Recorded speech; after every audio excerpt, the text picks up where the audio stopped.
सुर्खेत काकी भतिजकाण्ड ठाउँको ठाउँ फेरिन् काकी गंगाले बयान।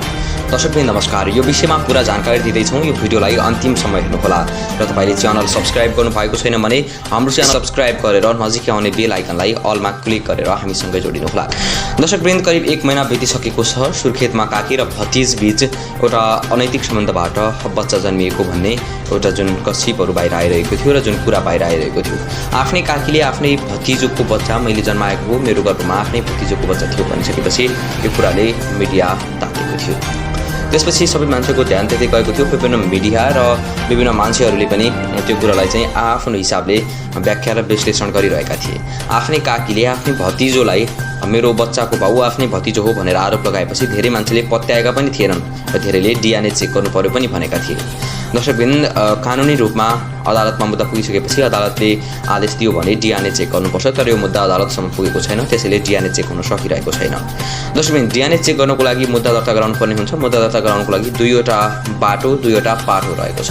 एउटा पाटो भनेको जुन गंगा छिन् उनले बच्चाको बाउ कायम गरिपाउँ भनेर अदालतमा मुद्दा दिनुपर्ने हुन्छ भने अर्कोतिर गणेशले आफ्नो चाहिँ मानहानि भएको र ममाथि झुटा आरोप लगाएको भनेर मुद्दा दिनुपर्ने हुन्छ। उनीहरू दुवैजनाले मुद्दा नदिएपछि यो मुद्दा अदालतसम्म पुगेको छैन र यो मुद्दाको निर्केल पनि हुन सकिरहेको छैन। यहाँ अदालतले आदेश दिनको लागि अदालतमा मुद्दा पुग्न पर्यो, तर अदालतमा मुद्दा पुग्न सकेको छैन र अहिलेसम्म वास्तविकता बाहिरिन सकेको छैन। तर दर्शकवृन्द उनकी काकी भने अहिलेसम्म बच्चाको बाउ आफ्नै भतिजो हो भनेर भनिरहेकी छिन्, तर भतिजोले भने स्वीकारिरहेका छैनन्।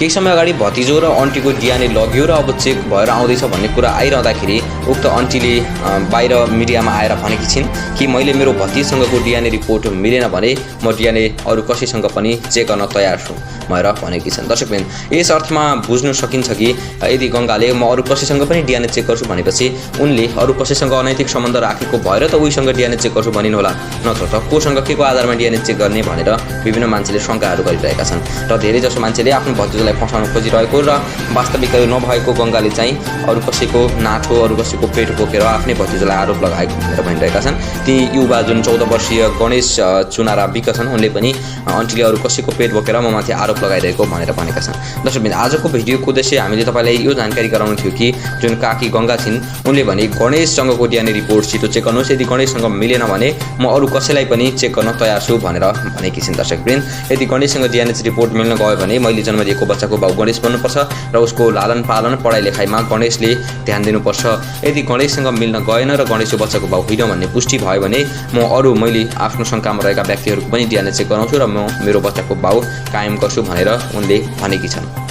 दर्शकवृन्द त्यसको लागि यदि गणेश निर्दोष छन् भने गणेशको डिएनए रिपोर्ट डिएनए चेक छिटोभन्दा छिटो गरियोस् र उनी निर्दोष छन् भने निर्दोष साबित हुन् र ती महिलाको यदि अरू कोहीसँग अनैतिक सम्बन्ध भएको थियो भने पनि उनले डिएनए चेक गरेर बच्चाको बाउ सार्वजनिक गरियोस्। यो विषयमा थप जानकारी ल्याएर हामी आउनेछौँ। यो छोटो जानकारीबाट बिदा हुन्छु। नमस्कार।